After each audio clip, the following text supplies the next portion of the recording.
Selamat petang pemirsa, apa kabar? Senang sekali saya Yan Asmara kembali menjumpai Anda tentunya melalui saluran kebanggaan kita, Televisi Republik Indonesia Nusa Tenggara Timur. Dan pemirsa, kini kita kembali lagi dalam acara Dialog Publik. Kali ini kita akan mengangkat tema, yaitu sesuai dengan sebentar lagi kita akan menyambut kelahiran Rasulullah Shallallahu Alaihi Wasallam. Tema yang kita angkat yaitu jelang Maulid Nabi di tengah pandemi COVID-19.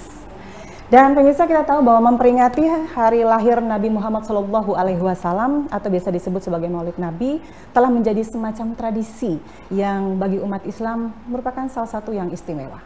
Dan itu dilakukan tidak hanya di Indonesia saja, tapi di seluruh dunia.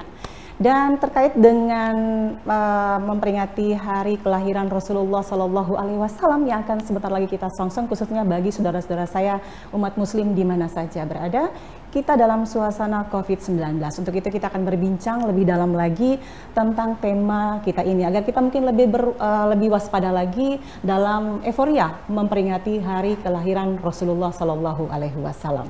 Baik, telah hadir di studio di petang kali ini dua orang narasumber kami, Dr. Andes Haji Puamonto Umbunai. Beliau adalah Kepala Bidang Pendidikan Islam Kanwil Kemenak Provinsi Nusa Tenggara Timur. Selamat petang, Assalamualaikum warahmatullahi wabarakatuh. Waalaikumsalam warahmatullahi wabarakatuh, selamat petang. Ya. Tepat di sebelah kiri Pak Umbu, kita hadiran spesial juga. Hari ini tidak hanya Pak Umbu saja, tapi kita ditemani dengan Dr. Anda Ening Murti Ningsi MPD. Beliau adalah Ketua Pemberdayaan Perempuan MUI Prof Nusa Tenggara Timur. Apa kabar? Assalamualaikum. Ya, waalaikumsalam. Selamat petang. Kita salam COVID saja. Ya. Baik. Subhanallah, sedang kita punya tema luar biasa ini memperingati hari lahir Nabi Muhammad SAW. Baik.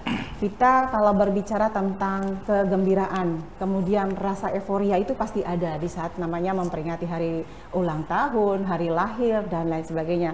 Nah, terutama ini kepada baginda Rasulullah Shallallahu Alaihi Wasallam di tengah pandemi seperti ini yang memang harus kita jaga dan kita istilahnya waspadai ya Pak Umbu dan juga Ibu Ening. Nah, kadang-kadang dalam perayaan seperti ini pasti mengumpulkan banyak massa atau banyak orang seperti itu. Nah, bagaimana sih sebenarnya? Tapi sebelum kita mengupas lebih dalam lagi tentang kaitan memperingati hari kelahiran Rasulullah, alangkah baiknya mungkin kita bisa tahu makna terdalam istimewa dari memperingati hari kelahiran Rasulullah Sallallahu Alaihi Wasallam. Untuk Pak Umbu, silakan. Terima kasih. Barangkali terkait dengan makna dari kita memperingati Maulid Nabi. Ya. Ya, tidak lebih dari kita ingin ya seperti memang ruhnya dari para peletak dasar yang mendahului menyelenggarakan peringatan Maulid. Ya, sejak dulu memang ruhnya itu bagaimana untuk membangkitkan semangat umat ini untuk benar-benar mencintai Rasulullah SAW dengan seluruh ajarannya. Benar. Itu makna yang paling dalam tentunya. Sehingga karena memang ada masa-masa tertentu di saat umat pernah lalai jauh dari nilai-nilai itu, sehingga muncul pemikiran memperingati Maulid ini untuk menggugah kembali semangat seluruh sisi, ya, semangat dari seluruh sisi kehidupan umat Islam ya, terkait dengan ajaran agama yang dibawa oleh Rasulullah SAW, yang tentu tidak lepas dari profil baginda Nabi kita Muhammad SAW itu sendiri. Demikian. Ya, baik nih, kita langsung ke Ibu Ning. Nah, Ibu Ning, kalau kita lihat namanya euforia kayak begini, punya rasa kebanggaan tersendiri, kerinduan, seperti kitanya dekat, walaupun beliau sudah tidak ada lagi bersama-sama dengan kita, di tengah-tengah kita seperti itu. Nah, bagaimana sih sikap kita sebenarnya sebagai umat yang betul-betul istilahnya mencintai beliau, merayakan dengan penuh santun, kemudian sesuai dengan istilahnya sesuai dengan apa ya, ibaratnya aturan yang sudah diberlakukan seperti itu, tidak keluar dari ajaran Islam sesungguhnya. Nah, kemudian kebetulan Ibu Ening ini merupakan Ketua Pemberdayaan Perempuan. Nah, itu yang Ibu Ening lihat sendiri, kira-kira keterkaitan antara saudara-saudara kita remaja yang Muslim, kemudian yang remaja yang perempuannya itu seperti bagaimana dalam kaitannya memperingati hari kelahiran Rasulullah SAW. Baik, terima kasih Mbak Yan. pada dasarnya peringatan Maulid Nabi itu adalah wujud kerinduan kita juga terhadap baginda kita Nabi Muhammad SAW. Namun yang perlu kita ingat barangkali dalam rangka mengungkapkan euforia itu juga tidak boleh melenceng dari aturan dan syariat Islam, apalagi di masa pandemi seperti ini ya. Untuk itu selaku pemberdayaan perempuan di Majelis Ulama Indonesia, memang kebetulan saya juga keliling di majelis-majelis taklim, diantaranya adalah selain kita melaksanakan ajaran syariat Islam dalam rangka memperingati Maulid Nabi ini, juga kita juga berusaha untuk menerapkan aturan pemerintah kaitan dengan pelaksanaan Maulid Nabi, perayaan Maulid Nabi itu agar tidak keluar dari ketentuan yang sedang berlaku kaitan dengan COVID-19. Apalagi Majelis Ulama sendiri juga kan ada keluar fatwa kaitan tentang bagaimana menjaga jarak dan lain sebagainya dalam pelaksanaan ibadah itu, agar COVID yang ada saat ini juga tidak menyebar di dalam masyarakat.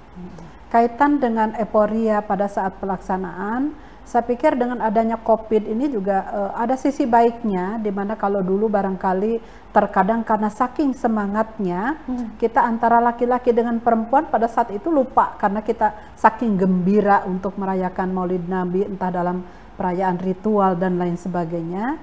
Ini dalam kondisi COVID sekarang, mau tidak mau kita harus membatasi itu. Iya, benar. Ya, membatasi itu. Contoh misalnya Dair Mata, insya Allah sebentar malam itu akan melaksanakan perayaan Maulid Nabi.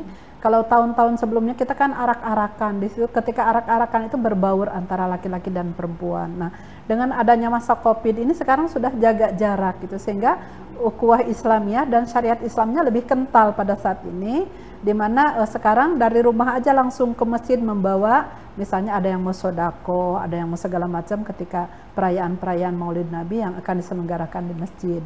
Nah, kemudian di majelis-majelis taklim saat ini memang sudah tidak bergabung lagi dengan bapak-bapak. Jadi majelis taklim sendiri, kemudian bapak-bapak di masjid juga sendiri. Dan ini menunjukkan bahwa syariat Islam betul-betul bisa diterapkan pada masa pandemi ini tanpa keluar dari euforia yang kami semangati untuk menghidupkan roh Nabiullah Nabi Muhammad SAW kaitan dengan ibadah, dengan kemudian menghidupkan kembali sunnah-sunnahnya dan lain sebagainya, sehingga insya Allah dalam masa COVID pun syariat Islam tetap ditegakkan dalam rangka perayaan Maulid Nabi Sallallahu Alaihi Wasallam. Selalu ya. Jadi kita berharap sekali kalau bisa jangan sampai terjadi klaster transmisi baru ya, itu yang paling ditakutkan. Klaster Maulid Nabi. Aduh, jangan sampai terjadi ya, karena kita berharap sekali bahwa itu tetap kita jaga, karena itu juga untuk istilahnya kesehatan kita bersama ya Pak. Nah ini Pak Umbu, yang salah satu yang kebetulan Bapak juga backgroundnya kan tentang dari bidang pendidikan. Nah ini kalau kita lihat dari edukasinya sendiri kepada remaja-remaja kita yang masih kecil-kecil, anak-anak yang masih kecil, kita memberikan contoh kepada mereka bahwa ini loh euforia, kebahagiaan kita, kebanggaan kita memperingati Maulid Nabi. Sejauh itu seperti apa Bapak kalau lihat dari sisi edukasinya, pendidikannya? Baik, terima kasih. Terkait dengan dari sisi pendidikan, ya, perayaan Maulid ini, saya rasa sebuah momen yang sangat tepat untuk mengaplikasikan amanat SKB 4 Menteri, dengan tentu yang turunannya itu ada kurikulum darurat di masa pandemi COVID ini. Oh, langsung disesuaikan ya Pak ya? Ya, di mana kurikulum darurat itu mengamanatkan kita tidak punya kewajiban untuk tuntas kompetensi dasar dari kurikulum itu sendiri, tetapi kita lebih fokus untuk mengembangkan karakter atau nilai-nilai akhlak yang memang harus ditanamkan di saat pandemi ini. Selain juga itu praktik ibadahnya, ibadah sosial dan kemandirian para peserta didik di semua jenjang. Nah, dengan ini di masa COVID, dengan adanya peringatan Maulid ini, di mana peringatan Maulid ini tentu kita akan selain memang ruhnya itu untuk bagaimana kita membuat umat ini lebih cinta dengan Rasulullah. Figur Rasulullah seperti apa? Yang paling menonjol dari Rasulullah itu kan akhlaknya. Seperti yang beliau sabdakan, innama bu'istu liutammima makarimal akhlak. Sungguhnya aku ini diutus untuk menyempurnakan akhlakul karimah. Dan memang Rasulullah berhasil membawa misi risalah Islamnya ini memang sebenarnya karena nilai akhlaknya. Karena akhlaknya orang berbondong-bondong masuk Islam dengan sukarela tanpa paksaan, itu karena memang akhlak yang dicontohkan oleh Rasulullah. Maka benarlah kata firman Allah dalam Al-Quran, laqad kana lakum fi rasulillahi uswatun hasanah. Sungguh terdapat uswah hasanah, suri teladan yang baik pada diri Rasulullah. Kaitannya dengan pendidikan, yang memang kita sekarang lagi fokus kita di masa pandemi COVID ini, di masa pembelajaran, baik itu yang zona hijau, apalagi yang masih zona merah, ya. Fokus kita ada di bagaimana pendidikan karakter, memunculkan nilai-nilai akhlakul karimah dari peserta didik kita semua. Nah, sekarang saatnya momen memperingati Maulid Nabi ini, kita harapkan semua kalangan, baik itu majelis taklim mungkin yang disebutkan oleh Bunda Ning tadi, dan di kalangan pendidikan atau siapa saja yang merayakan atau membuat peringatan Maulid, tentu dalam rangka mensyukuri nikmat yang Allah berikan atas kelahiran Rasulullah. Karena kita bagi umat Islam tentu kelahiran Rasulullah itu sebuah kenikmatan. Betul. Kelahiran anak saja kita anggap sebuah kenikmatan, apalagi kelahiran Rasulullah. Figur yang luar biasa, ya, Sayyidul Anam. Di saat kita merayakan ini, kita jangan lupa kaitannya dengan kurikulum darurat di masa pandemi ini. Dari sisi pendidikan, justru saat inilah kita lebih memunculkan nilai-nilai akhlak yang pernah dicontohkan oleh Rasulullah.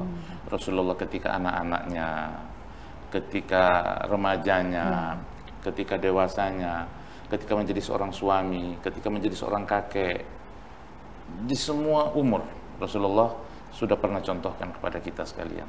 Nah, ini barangkali yang terutama kalau untuk peserta didik, tentu akhlak Rasulullah ketika Rasulullah menjadi seorang anak, menjadi seorang remaja, kemudian menjadi seorang yang sudah dewasa, yang kemudian menjalankan bisnisnya Sayyidah Khadijah, yang kemudian menjadi istrinya. Beliau Khadijah, saudagar kaya saja, tertarik dengan Rasulullah sampai melamar Rasulullah itu karena akhlaknya Rasulullah. Dan Rasulullah itu dikenal dari kecil kan Al-Amin, seorang yang bisa dipercaya.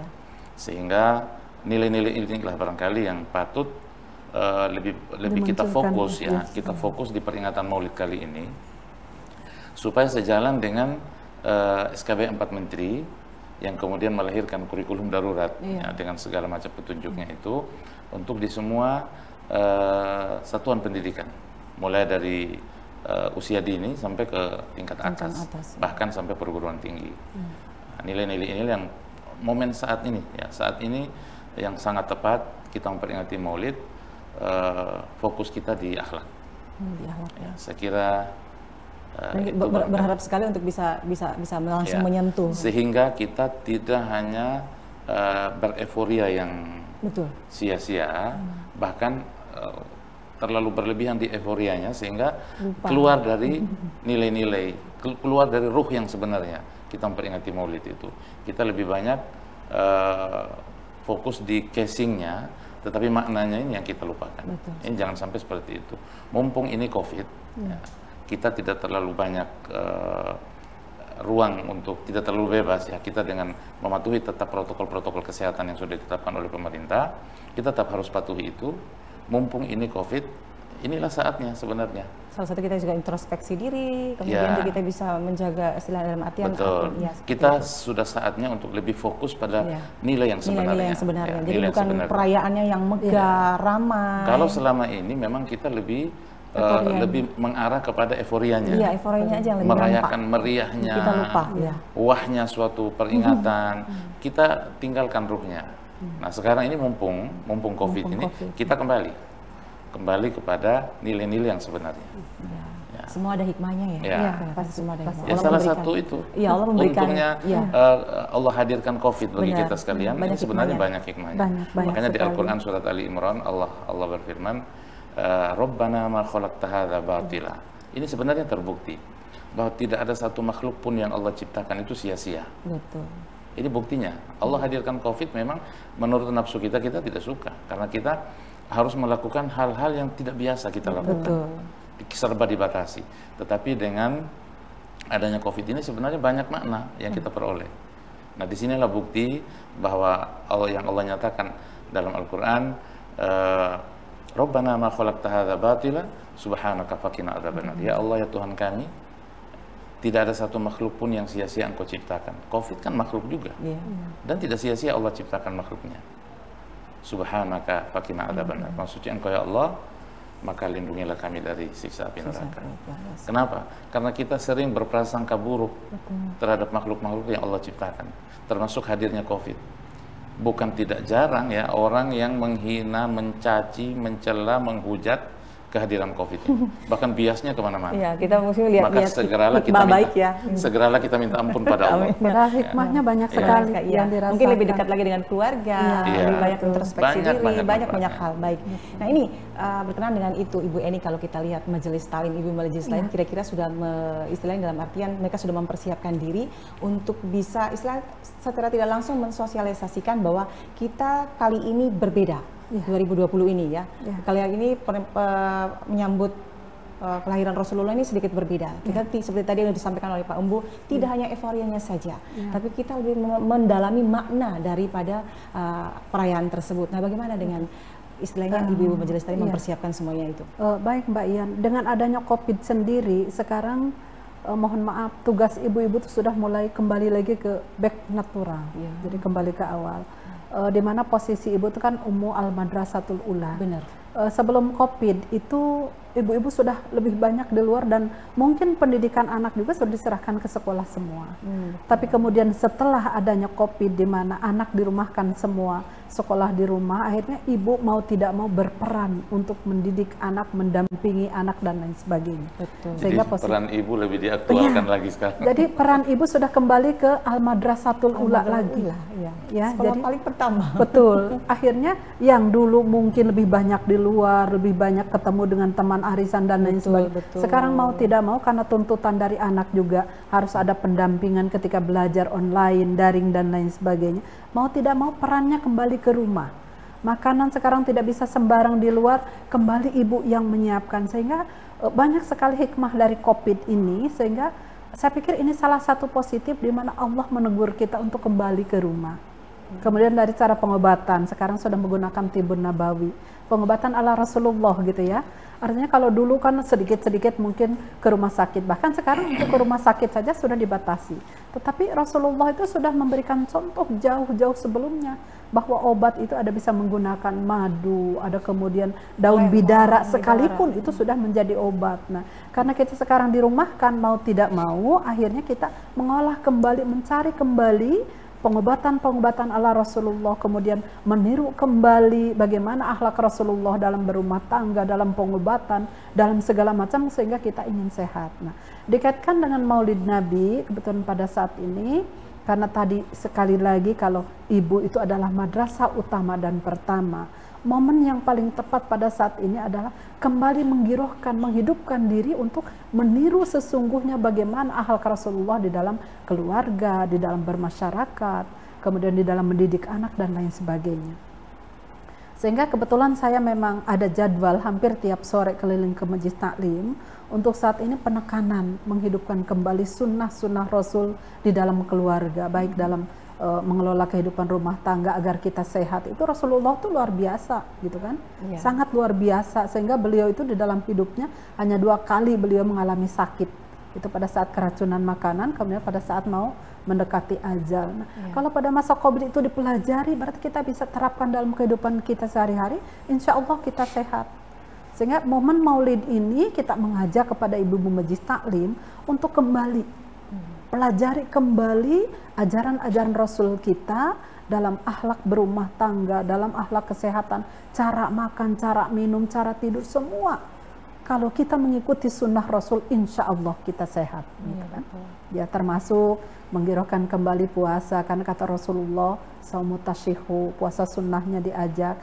Sehingga insya Allah itu juga membentengi diri agar daya imun kita meningkat baik gitu ya dengan puasa sunnah. Sehingga di rumah itu banyak sekali dengan kembali membaca bagaimana silsilah Rasulullah, seperti tadi anak-anak dititipkan melalui pendidikan lewat sekolah yang dititipkan PR-nya untuk mengkaji bagaimana akhlak Rasulullah dari kecil. Mau tidak mau ibunya harus membaca, mendampingi, sehingga klop sekali Momen Maulid Nabi itu menghidupkan kembali sunnah-sunnah Rasul di dalam rumah tangga kita, kemudian menghidupkan lagi giroh ibadah kita sesuai dengan tuntunan. Insya Allah kita sehat walafiat di masa pandemi ini. Barangkali itu bayan di antaranya. Oke, baik, itu semakin menarik sekali. Mungkin nanti saya juga akan tanya ke Ibu Ening tentang sejarah awal sebenarnya. Tapi kita ke Pak Umbu dulu nih. Pak Umbu sebenarnya kalau kita lihat, kita sudah tahu memang ini dari asalnya memperingati hari kelahiran Rasulullah SAW. Dulu-dulunya yang kita tahu mungkin hanya sekedar rebana dan lain sebagainya. Kemudian ada salawatan, puji-pujian dan lain sebagainya. Namun kesini-sini semakin berkembang dan semakin variatif lagi persembahan dalam memperingati, menyambut, menyongsong kelahiran Rasulullah. Ini sejarahnya seperti apa sih, Pak? Kayaknya lebih banyak versi. pengen tahu dan sangat-sangatlah penasaran ya. Jadi memang ya pada awalnya karena kita ini kan tidak pernah berjumpa dengan Rasulullah. Benar. Ya. Kalau di masa sahabat, ya mereka karena memang pernah berjumpa dengan Rasulullah, para sahabat, sehingga mereka ya masih sangat, Rasulullah itu masih hidup dalam pelupuk mata mereka. Ya, lihat secara langsung. Sementara kita yang tidak pernah melihat, mulai tabi'in ke sini sampai ke kita sekarang, tabi'in tentu kerinduan itu luar biasa. Karena memang kita tidak pernah berjumpa dengan Rasulullah. Maka di masa-masa itulah kemudian di masa kerinduan itu memuncak, tidak pernah berjumpa dengan Rasulullah, kemudian timbul gagasan untuk memperingati Maulid Nabi ini, yang tentu juga ada beberapa pandangan ya. Dari segi hukumnya ada yang mengatakan itu bid'ah, ada yang macam-macam lah. Kemudian tetapi terlepas dari itu semua, bagi kita sekalian tentu memperingati Maulid itu sama dengan sebuah kesyukuran sebenarnya. Kesyukuran, kenapa bersyukur? Bersyukur itu lantaran kita bergembira. Bergembira dihadirkan sosok Rasulullah Muhammad SAW yang begitu luar biasa. Nah, sehingga dibuatlah acara Maulid ini. Kemudian muncul dari beberapa tokoh ulama yang kemudian ada dari bagiannya zuriyahnya Rasulullah sendiri seperti Syekh Al-Barjanji, kemudian ada juga Simtud Duror. Nah, itu mereka menulis sejarahnya Rasulullah. Bahkan ada yang menulis itu dari sejak Rasulullah belum diciptakan, masih nurnya itu sudah ditulis. Banyak kitabnya ya. Yang populer di Indonesia ini kan ada Deba, ada Maulid Berjanji, ada Simtud Duror, ada Burdah. Burdah juga. Itu bagian-bagian dari orang-orang yang ingin mengungkapkan rasa rindunya kepada Rasulullah.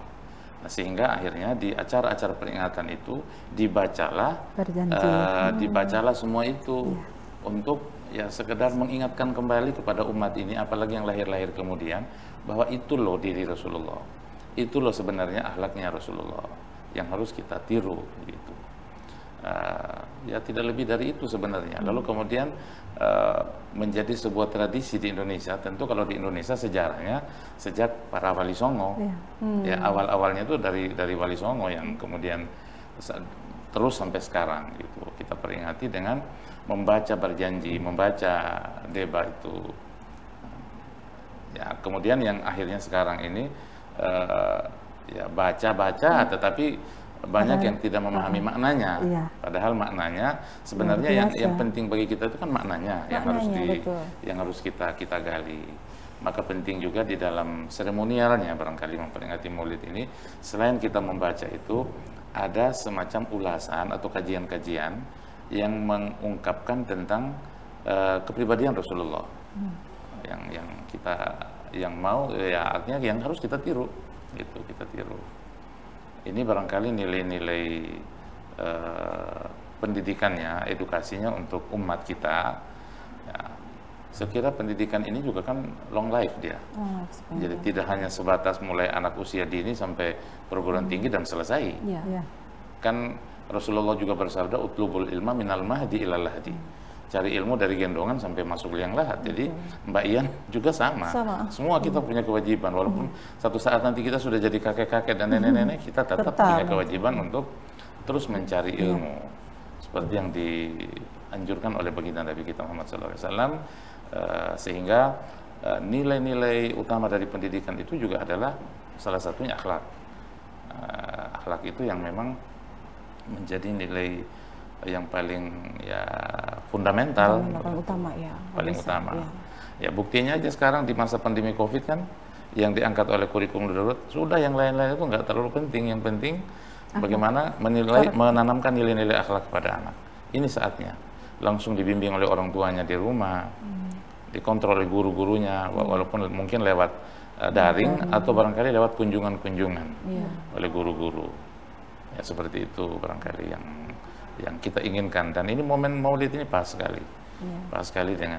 Jadi kita di satu sisi tetap menerapkan, tetap taat terhadap protokol kesehatan, tetapi di sisi lain kita juga saatnya untuk lebih fokus kepada nilai-nilai yang esensi dari memperingati Maulid. Jadi, karena kalau kita beroforia untuk mengumpulkan orang banyak, untuk merayakan dengan arak-arakan dan macam-macam tradisi ya masyarakat kita ini, itu diminimalisir karena memang protokol kesehatan tidak menghendaki itu. Sehingga kita lebih utama di akhlaknya, lebih utama nilai-nilainya, ya ini akhlak. Karena Rasulullah pernah ditanya tentang Rasulullah itu pernah ditanya kepada Aisyah, istri Rasulullah itu pernah ditanya tentang kepribadian Rasulullah. Apa kata Aisyah? Muhammad itu, Rasulullah itu akhlaknya khuluquhu Al-Quran. Akhlaknya Rasulullah itu adalah Al-Quran. Jadi kalau mau tanya tentang Rasulullah, lihat aja Al-Quran. Itulah akhlaknya, cerminannya di situ Rasulullah. Itu Nah ini Bunda Ening, bagaimana kita bisa menyampaikan kepada generasi muda yang sebenarnya mereka kadang sebenarnya paham, tapi kadang-kadang namanya gejolak anak-anak muda, mereka begitu sangat mencintai, tidak terlalu afdol kalau tanpa euforia yang dalam artian bisa memberi adrenalin mereka semakin bersemangat untuk bisa menyambut kelahiran Rasulullah ini. Nah untuk bisa men-touch mereka, remaja-remaja kita, bahwa kembali lagi seperti yang tadi disampaikan oleh ini, tujuan kamu untuk lebih memperdalam akhlak kamu, memperbaiki akhlak kamu, bukan karena euforianya. Nah itu bagaimana cara mendekatkan kepada mereka? Kebetulan Mbak Ian, di antara majelis-majelis taklim itu kan ada remaja-remaja masjid. Terkadang pesan-pesan kaitan dengan ini juga kita bisa sampaikan di majelis-majelis taklim. Ya. Jadi ketika kita bertemu dengan majelis taklim, selain menguatkan ukhuwah kita, menguatkan akidah kita, apalagi sekarang penekanan pada bulan Maulid ini ya, istilahnya bulan ini tuh betul-betul. Jadi kita juga mencoba untuk kepada orang tua itu untuk senantiasa menjaga anak-anaknya tadi, karena posisinya itu sudah kembali ke rumah semua itu. Betul. Dan beberapa minggu lalu kebetulan saya ada pertemuan dengan HMI, Himpunan Mahasiswa Islam, yang kebetulan mereka juga mau menyelenggarakan kegiatan-kegiatan ini. Jadi kami kasih usul saran, sebaiknya melakukan kegiatan-kegiatan betul untuk menggirohkan sunnah-sunnah Rasulullah, tetapi berupa cerdas cermat. Jadi saya usulkan jadi remaja-remaja masjid lebih baik sekarang menggunakan istilahnya itu kemampuan kognitifnya untuk menggali nilai-nilai esensial dari Maulid Nabi itu melalui cerdas cermat. Jadi sebelumnya itu sebenarnya belum ada seperti itu ya? Belum ada. Jadi kemarin saya kebetulan 2 minggu lalu saya menyelenggarakan itu lewat HMI, Komisariat Cabang Undana dan lain sebagainya, sehingga saya pikir ini justru menggali para remaja itu untuk menggali kembali, membaca kembali, karena dalam cerdas cermat walaupun niatnya pada saat itu untuk mencari juara, tetapi mau tidak mau kita menggiring mereka untuk mendalami kembali riwayat dan sejarah baginda kita gitu, bagus sekali. Jadi cerdas cermat kemarin itu yang selengkap cerdas cermat, dan ke depan tuh rencananya menulis cuman ini belum. Kemarin kami diskusi buat panitia, Bun, gimana kalau menulis itu sepertinya tentang riwayat Rasulullah yang luar biasa begitu kan, artinya yang kaitan dengan masa remaja dan lain sebagainya, memberikan penyemangat kepada para remaja bahwa dalam kondisi seperti ini kan kita lebih banyak di rumah, lebih banyak bisa mendalami kaitan dengan itu. Jadi selain cerdas cermat, ada lagi bersifat sosialnya kaitan dengan meluruskan niat pada saat Maulid Nabi itu, bahwa tujuan kita adalah untuk menggirohkan kembali kehidupan kita agar sesuai dengan tuntunan Rasulullah, menghidupkan kembali sunnah-sunnah Rasulullah di dalam keluarga, terutama membina anak-anak kita remaja dan anak-anak begitu. Jadi kemarin yang saya giring sudah mulai itu cerdas cermat. Cerdas cermat, bagus ya. Iya. Nah, ini tanggapan Pak Umbu bagus banget, menarik sekali. Apalagi memang ini bidangnya Bapak Umbu ya, pendidikan. Ini seperti apa? Mungkin jauh-jauh hari sudah dipersiapkan, mungkin ada penyuluhan mungkin untuk kita lebih sehingga bagus lagi kalau Covid kita lebih tenang di rumah gitu. Saya kira untuk di kalangan pendidikan ya, baik itu pendidikan formal maupun non formal. Ya, seperti kalau diformalkan di sekolah-sekolah, di madrasah, non formal itu ya seperti di pesantren. Menghadapi maulid seperti ini, menjelang maulid, itu jauh hari sebelumnya. Lembaga pendidikan itu, komunitas pendidikan itu rata-rata sudah mempersiapkan kegiatan-kegiatan yang sifatnya semua itu kegiatan yang mendidik, punya nilai-nilai tarbiyahnya, edukasinya. Seperti lomba ya cerdas cermat tadi, itu sudah lama memang seperti itu. Juga barangkali lomba tilawah Al-Quran, lomba bercerita tentang kalau di tingkat-tingkat anak usia dini, lomba cerita tentang Rasulullah, gitu, cerita-cerita singkat, cerita-cerita pendek. Itu sudah dilakukan dan ini sangat positif tentunya. Tapi memang tidak bisa disangkal ya terkait dengan pertanyaan Mbak Ian tadi terhadap Bunda Ning tadi pertama. Bagaimana dengan sikap kita menghadapi generasi milenial saat ini yang tentu lebih cenderung untuk mengarah kepada euforianya begitu. Saya kira kita juga sebagai generasi tua harus memaklumi itu. Karena memang tantangan kita sekarang yang utama juga adalah generasi milenial ini, menghadapi generasi milenial juga tidak gampang. Dan alhamdulillah adanya Covid ini, kita memang semua dipaksa.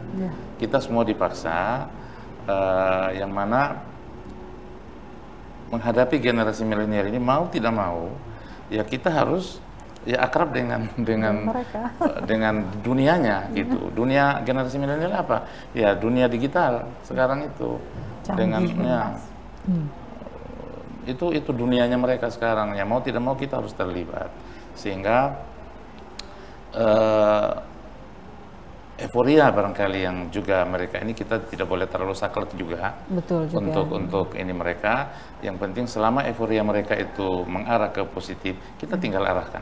Kita tinggal arahkan mereka tanpa menghilangkan kegembiraan mereka. Betul. Karena ya Rasulullah juga ya pernah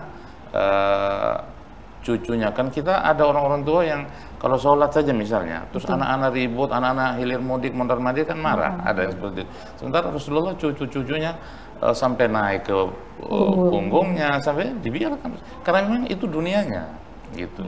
Dunianya anak-anaknya seperti itu. Ya kita harus maklumi, tinggal kita arahkan. Ya mudah-mudahan memang kelak mereka, anak-anak kita, generasi-generasi kita adalah generasi-generasi yang kuat. Sebagaimana amanah Allah dalam Al-Quran, surat An-Nisa ayat 9.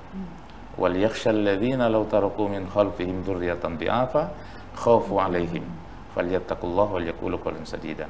Hendaklah orang-orang takut meninggalkan anak keturunan generasi di belakang hari nanti adalah generasi yang lemah, yang mana mereka takut terhadap kelemahan mereka. Nah ini penting, sehingga di satu sisi kita khawatir, tapi juga kita jangan terlalu memaksakan anak-anak atau generasi kita itu seideal apa yang ada di dalam otak kita. Mereka harus seperti kita. Apalagi nanti menghadapi masanya yang tidak sama dengan kita. Masanya mereka kan sudah bukan masanya kita. Lebih canggih lagi. Makanya dituntut lebih justru paham kita lagi. yang harus bijak, lebih berlapang dada menghadapi mereka dalam segala sisi kehidupannya. Termasuk memperingati maulid. Betul. Kalau memang mereka maunya seperti itu ya barangkali kalau kita dari dulu kan peringatannya begitu-begitu seperti itu sudah monoton. Ya mungkin mereka lebih berinovasi lagi dengan kreativitas mereka. Ya monggo kita persilahkan dan kita tinggal tuntun mereka. Yang penting jangan sampai meninggalkan nilai-nilai utamanya. Ya, orang tua yang sangat bijak ya. Zaman old dan zaman now ya. Tapi kita memang tidak boleh old juga, harus bisa menggiring dan mengikuti perkembangan seperti apa sehingga nggak mudah dikibuli seperti itu. Nah ini kalau kita lihat Bunda Ening, tradisi-tradisi yang terkandung di dalam merayakan atau menyambut kelahiran Rasulullah SAW itu macam-macam, banyak sekali. Kalau kita lihat tuh jadi seperti bagaimana ya? Jadi sepertinya kita tuh ada masuk di dalam zamannya Rasulullah SAW seperti itu. Nah kalau kita lihat untuk zaman pandemik seperti saat ini, nah mungkin seperti Bunda Ening pasti sudah dengan Ibu-Ibu Majelis Taklim mempersiapkan segala sesuatunya. Bagaimana sih istilah prepare semuanya itu harus lengkap seperti ini, seperti contohnya seperti mungkin bunga mayang dan lain sebagainya yang betul-betul melengkapi euforia dari menyambut kelahiran Rasulullah SAW. Bagaimana sih? Kalau untuk saat ini mungkin segala sesuatu harus dibatasi karena semuanya, kondisi semuanya, dan karena kondisi kita juga agak semakin sulit ya, beda dengan dulu gitu ya. Ekonomi kita juga sekarang sudah agak sulit, jadi berusaha semaksimal mungkin untuk meluruskan niat bahwa niat kita tuh inginnya seperti euforia gitu, tetapi karena kondisi kita berusaha untuk tetap membuat itu tapi sederhana, dan esensinya barangkali untuk sekarang kalaupun misalnya mengadakan ada yang membawa buah dan lain sebagainya, fokus pada bagaimana membahagiakan fakir miskin dan teman-teman yang ikut di dalam perayaan itu, sehingga yang dulu mungkin ada yang dengan bunga dengan segala macam lah tetek begini, sekarang diupayakan untuk bersodakoh karena banyak keluarga kita yang jauh lebih sulit daripada kita, sehingga dengan perayaan Maulid Nabi itu bawa makanan saja dari rumah sesemampu kita dan lain sebagainya, sehingga kita tidak bercampur baur. Tapi pada saat tiba di tempat Maulid Nabi tetap menggunakan protokol kesehatannya, kita berbagi. Jadi untuk saat ini saya lihat beberapa kegiatan yang sudah berlaku. Kemarin itu sudah ada keluarga Jawa Barat juga Mangle, yang dulu itu biasanya kadang-kala kan ada telur segala macam dihias dan lain sebagainya. Untuk saat ini kita fokus untuk membawa makanan masing-masing dari rumah sumbangan dan kemudian menyisihkan untuk fakir miskin yang kekurangan. Sehingga ini jauh lebih bermakna dibandingkan dengan misalnya mewarnai beras dan lain sebagainya. Tapi sekarang fokus masukin koin ke dalamnya, kemudian dihamburkan dan jadi rame gitu ya sepertinya. Memang rame, tetapi untuk saat ini itu dibatasi, dikurangi. Sehingga pada esensi sekarang niatkan kita untuk sodako, membantu fakir miskin, sehingga yang dibawa itu dibatasi, sesederhana gitu kondisi kita sekarang. Dan ini saya pikir jauh lebih menyentuh ya Ustadz ya, artinya lebih bermanfaat, lebih bermakna, dan ada nilai sodakohnya yang luar biasa. Baik, kita tahan dulu Bunda Ening dan juga Pak Umbuk, tentang kita sambung lagi tentang sedekahnya, karena itu sangat menarik sekali. Itu dunia pendidikan juga harus lebih berperan penting. Baiklah pemirsa, mungkin kita akan kembali lagi dengan dialog publik dengan dua narasumber kami. Kita akan berbincang lebih dalam lagi dengan tema yang luar biasa. Alangkah baiknya kita ikuti yang satu ini.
Dipersembahkan oleh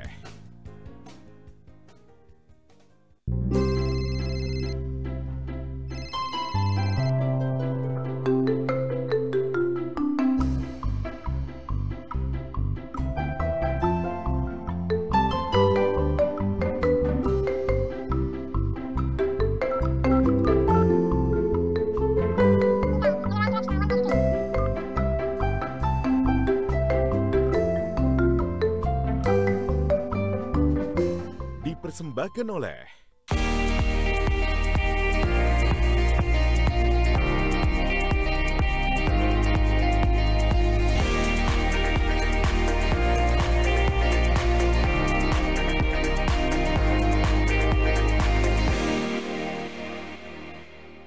Terima kasih pemirsa, Anda masih bersama kami di Dialog Publik, dan kali ini kita akan lanjutkan kembali perbincangan kita. Tadi Bunda Ning sudah menyampaikan sedekah, belajar sedekah secara tidak langsung itu kan memberikan edukasi yang baik juga buat generasi kita yang baru. Nah ini kita langsung ke Pak Umbul. Seperti yang sudah sampaikan oleh Ibu Ning tadi, sedekah kemudian meluruskan niat. Itu yang paling penting sekali. Jadi kita tidak istilahnya itu terperdaya dengan keindahan warna-warni dan lain sebagainya, akhirnya timbul ria dan ya itulah akhirnya kita lupa sesungguhnya dari giroh acara itu.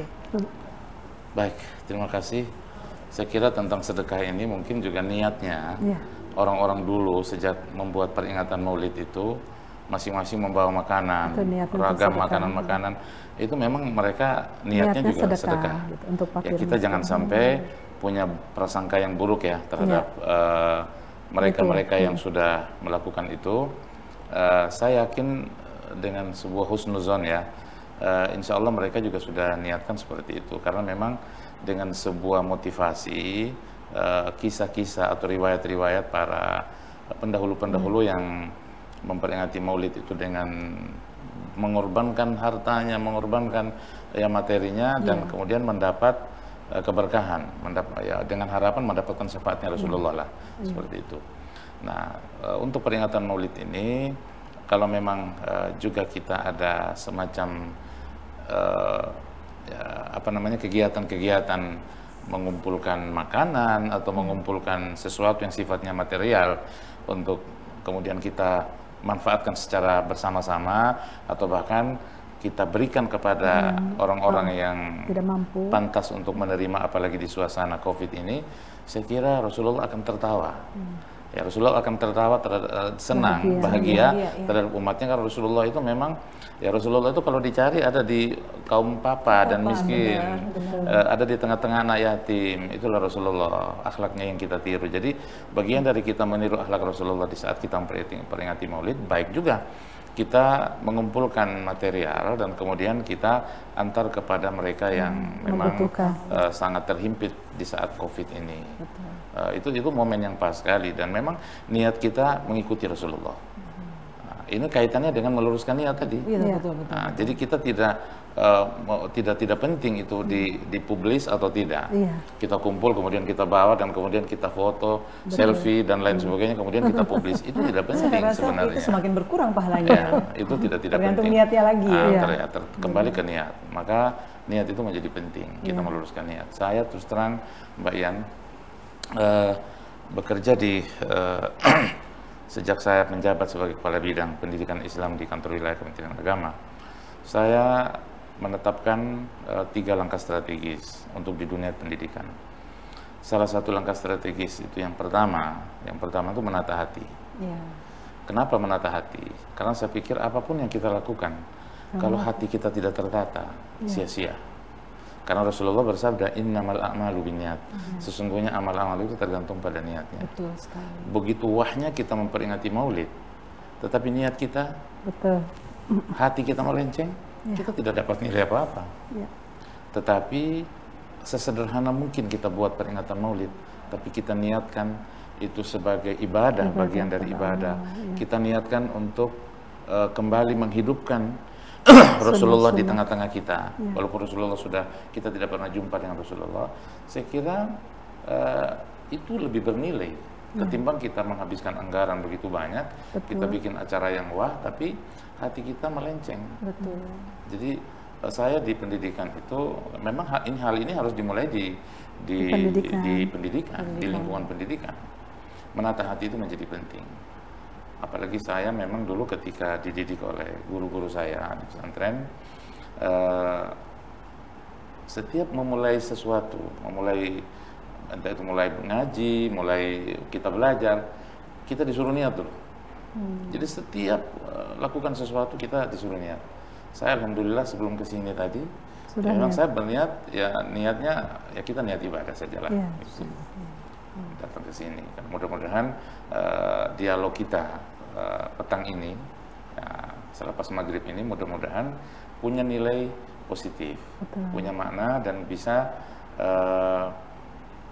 ya melengkapi hal-hal yang kurang di antara kita semua, termasuk teman-teman pemirsa kita, kaum muslimin terutama.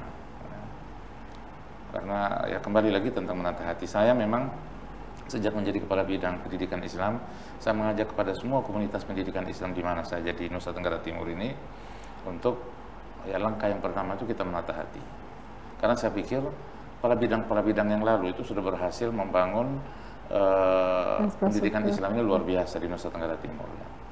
Tampilan madrasah-madrasah kita di mana-mana itu begitu luar biasa secara fisik. Nah, saya hadir, saya kayaknya sudah kehabisan pekerjaan gitu, karena sudah dilakukan semua oleh kepala bidang yang lalu. Nah, maka saya ingin masuk ke relung batinnya, yakni dengan kita mulai menata hati. Yuk kita mulai sekarang menata hati. Itu yang pertama. Kemudian langkah strategis yang kedua yang saya lakukan adalah yang saya coba rumuskan menjunjung tinggi akhlakul karimah. Karena betapapun kita berusaha, kita nih pendidikan kan ingin menjual sesuatu. Ya kalau di bisnis itu kita membangun madrasah, membangun pesantren, TPQ, Diniyah dan lain sebagainya, semua lembaga pendidikan Islam. Tentu yang kita inginkan orang berbondong-bondong datang masuk ke lembaga kita. Nilai jualnya apa? Ya nilai jual yang ingin saya tonjolkan ya akhlak sebenarnya. Karena Rasulullah itu berhasil karena akhlaknya. Dan kemudian langkah strategis yang ketiga itu mengawal Islam yang rahmatan lil alamin. Apalagi kita di Nusa Tenggara Timur, kita berdampingan dengan banyak plural sekali di Nusa Tenggara Timur. Kita tidak hanya dengan satu komunitas. Maka kemudian menjadi penting kita tontonkan Islam yang rahmat itu seperti apa, yang mampu hidup berdampingan dengan siapa saja. Amin. Ya, seperti itu. Betul, okay. Ini yang saya rumuskan begitu saya menjadi kepala bidang pertama menjadi kepala bidang pendidikan Islam, dan ini terus saya sosialisasikan ke teman-teman saya di kabupaten kota se-Nusa Tenggara Timur. Nah ini, kita masuk ke pernak-pernik tadi, kemudian satu aja lagi, sapar. Nah kita lihat tradisinya itu kan kalau mau dibilang sangat terkenal sekali, orang teman-teman kita yang beragama lain pun pada kapan tuh sapar? Nah, seperti apa mungkin bisa dijabarkan oleh Bunda ini? Iya, baik, sebenarnya itu juga budaya ya, bisa budaya gitu. Sesungguhnya ada beberapa paham kaitan dengan sapar itu, karena memang itu budaya kita di ini, tetapi selama itu untuk kebaikan dan mendekatkan diri kepada Allah, saya pikir tidak ada salahnya ya. Contoh salah satu misalnya bagaimana mandi bersih gitu kan, kemudian doa istighosah kayak kemarin tolak bala kayak seperti itu. Sekali lagi tadi intinya meluruskan niat. Tadi Ustaz bilang innamal amalu binniyat. Jadi segala sesuatu yang kita lakukan tuh kalau niat karena Allah, insya Allah gitu ya. Jadi mandi sapar memang bukan tuntunan dari Rasulullah, itu budaya kita gitu ya. Karena ada istilahnya itu ada image bahwa bulan sapar itu biasanya ada sesuatu gitu kan, musibah dan lain sebagainya. Sehingga banyak yang punya keyakinan itu kemudian mencoba untuk menghindari musibah itu dengan berbagai macam kegiatan. Ada yang dengan istighosah, ada yang dengan puasa, ada yang dengan mandi dan lain sebagainya gitu ya. Saya pikir itu kembali lagi ke innamal a'malu binniyat tadi. Ya, mudah-mudahan segala sesuatu ya tidak melenceng dari aturan syariat Islam lah istilahnya, sesuai dengan sunnah dan Rasulullah. Saya boleh tambah sedikit? Closing statement Bapak, silakan sekalian. Silakan. Jadi tentang innamal a'malu binniyat tadi, saya kembali lagi. Maksudnya kita melakukan apa saja selama yang kita lakukan itu dibolehkan. Dibolehkan, perlu kita tata niat. Yang wajib saja, yang jelas-jelas ada tuntunannya secara syar'i, ya, ada dalilnya, ibadah-ibadah yang kita lakukan, itu saja rukun yang pertama kan niat. Niat gitu. Ya. Apalagi hal-hal yang tidak tertulis secara tekstual. Kita lakukan sesuatu yang boleh, tidak ada tuntunan, tidak ada teksnya, perintah atau anjurannya secara teks, maka ini menjadi penting untuk kita tata hati kita niat itu kita lakukan itu untuk ibadah, gitu. Jadi klop dengan program tadi kaitan klop, menata hati. Seperti itu. Ya. Jadi ya mandi atau apapun ya kita niati aja. Apalagi sekarang COVID. Tidak bisa. Pulang rumah mandi, niatnya ya Allah bersihkanlah segala macam penyakit dengan mandi. Mudah-mudahan air yang Allah berikan kita ini, apalagi air hujan itu kan disebutkan oleh Allah barokah. Air yang diberkahi. Jadi kalau tadi hujannya begitu Ma'an mubarokan. Air yang diberkahi itu salah satunya air hujan juga. Kita mandi dengan air berkah dan kemudian kita niati, kita minta pada Allah agar semua penyakit yang ada di tubuh kita ini dihilangkan oleh Allah. Masya Allah. Gitu. Jadi bukan hanya bulan Safar aja. Kapan aja kita mandi sebaiknya memang kita niat mandi itu niatnya untuk ibadah pada Allah. Niat mandi karena kita mau beribadah mahdoh, sholat dan lain sebagainya kan harus suci. Betul. Jadi kita mandi niatnya untuk bersuci, untuk beribadah kepada Allah. Selain itu kita mohon pada Allah, mandi dengan air yang Allah berikan ini kita dihilang. Ini contoh kecil saja. Bukan contoh kecil, tapi memang luar biasa karena bertepatan tadi kita masih hujan lebat ya, dan itu hampir merata. Itu mungkin hadiah dari Allah, kita bisa meniatkan seperti itu. Closing statement dari Ibu Ning sendiri seperti apa? Kita punya euforia menyambut kelahiran Rasulullah. Baik, barangkali ini ajakan juga kepada ibu-ibu majelis taklim, anak remaja dan lain sebagainya. Mari momentum Maulid ini untuk kembali menggerakkan semangat ibadah kita sesuai dengan tuntunan Rasulullah SAW tentunya. Kemudian menghidupkan kembali sunnah-sunnahnya dari seluruh aspek kehidupan Rasulullah. Insya Allah kalau kita mengikuti aturan itu aman semuanya di dunia wal akhirah. Kemudian yang ketiga barangkali karena memang belakangan ini ada dekadensi moral dan lain sebagainya ya. Sehingga pada kesempatan ini barangkali menata kembali supaya kita menerapkan akhlakul karimah itu seperti apa, contoh-contoh tauladan uswahnya Rasulullah SAW itu pada momen Maulid Nabi ini sudah waktunya. Barangkali ini juga atas izin Allah COVID ini memudahkan kita untuk kembali ke jalan yang benar, istilahnya ihdinas siratal mustaqimnya saat ini gitu. Dan mengajak kepada ibu-ibu sekalian juga barangkali insya Allah jangan terlalu khawatir dengan COVID ini. Selama kita mengikuti aturan dan senantiasa dekat dengan Allah, kita hanya bergantung kepada Allah. Mudah-mudahan cepat berlalu dan lain sebagainya seperti itu. Sehingga dengan momentum Maulid juga insya Allah merekatkan ukhuwah kita, kemudian menyehatkan tubuh kita, kemudian juga akidah kita semakin kuat dan Islam betul-betul rahmatan lil alamin. Jadi memang tidak ada maksud sama sekali larangan untuk melakukan apa istilahnya euforia dari menyambut. Tidak ada sama sekali. Hanya kita menjaga saja supaya tidak tercipta lagi klaster transmisi COVID yang baru seperti itu. Mungkin bijaknya seperti itu ya Pak. Mungkin ada tambahan sedikit Pak. Mungkin agar mengingatkan kembali kepada kita untuk bisa jaga diri, jaga jarak. Baik. Sangat bijak memang kita kan punya kewajiban dalam sebuah kaidah usul fikih mengatakan ad-dararu yuzalu, bahwa yang namanya bahaya itu harus kita tumpas, kita harus hilangkan secara bersama. Nah, upaya-upaya untuk menghilangkan darurat, untuk menghilangkan musibah bahaya itu ya salah satunya menghadapi COVID kalau kita anggap sebagai sebuah musibah ya, maka kita punya kewajiban untuk menghilangkan itu.